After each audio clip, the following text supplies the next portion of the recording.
hình bóng, dẫu đôi tay vẫn không thể buông. Cố quên đi một lời nói, dù cho con tim thét gào. Phải xa nhau thôi đừng tiếc, để cho nhau mỗi con đường riêng.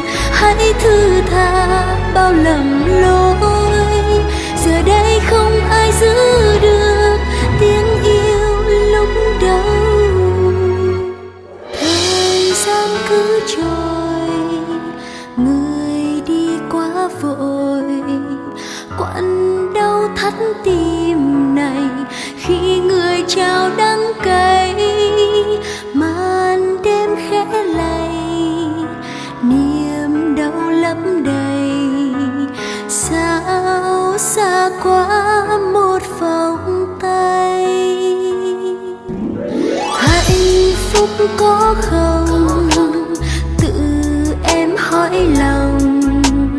Đã trao hết hy vọng cho người anh biết không, giờ em mới hay chỉ mình em tổn thương. Đau lắm khi chót yêu một người. Cố quên đi một hình bóng, dẫu đôi tay vẫn không thể buông. Cố quên đi một lời nói, dù cho con tim thét gào.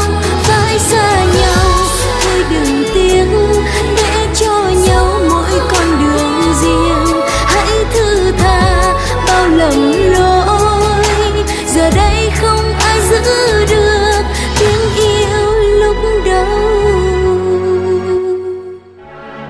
Và cuối cùng em vẫn không thể kéo anh về phía em. Làm sao để cho mắt em không nhìn thấy, tai em không thể nghe, và con tim em không phải đau thêm một lần nữa. Con quên em như ngày qua, con tim anh càng đau thêm. Hãy cho anh một vòng tay bờ vai rồi ta sẽ lại như lúc xưa. Anh vẫn bên em từng đêm và cùng nhau sẽ chia bao buồn vui. Đừng cố quên anh người ơi, đừng cố quên anh. Hạnh phúc có không, tự em hỏi lòng.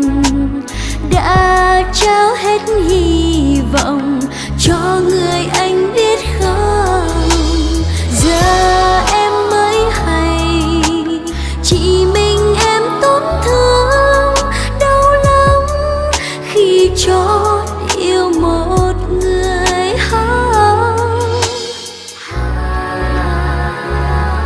Cố quên đi một hình bóng, dẫu đôi giày em không giữ được. Cố quên đi một lời nói, giờ đây em phải cố quên.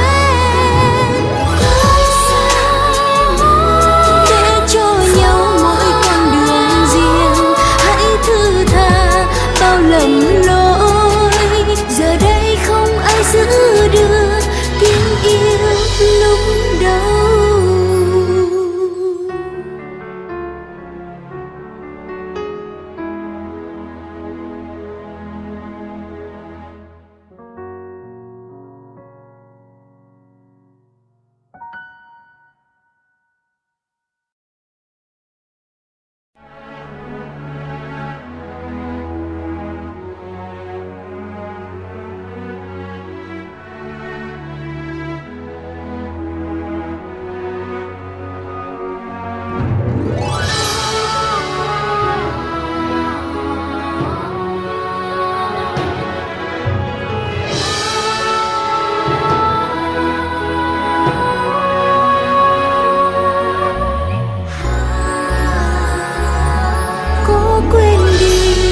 Hình bóng, dẫu đôi tay vẫn không thể buông. Cố quên đi một lời nói, dù cho con tim thét gào. Phải xa nhau thôi đừng tiếc, để cho nhau mỗi con đường riêng. Hãy thư tha bao lầm lỗi, giờ đây không ai giữ được tiếng yêu lúc đầu. Thời gian cứ trôi, người đi quá tim này khi người trao đắng cay, màn đêm khẽ lay niềm đau lấp đầy. Sao xa quá một vòng tay, hạnh phúc có không tự em hỏi lòng, đã trao hết hy vọng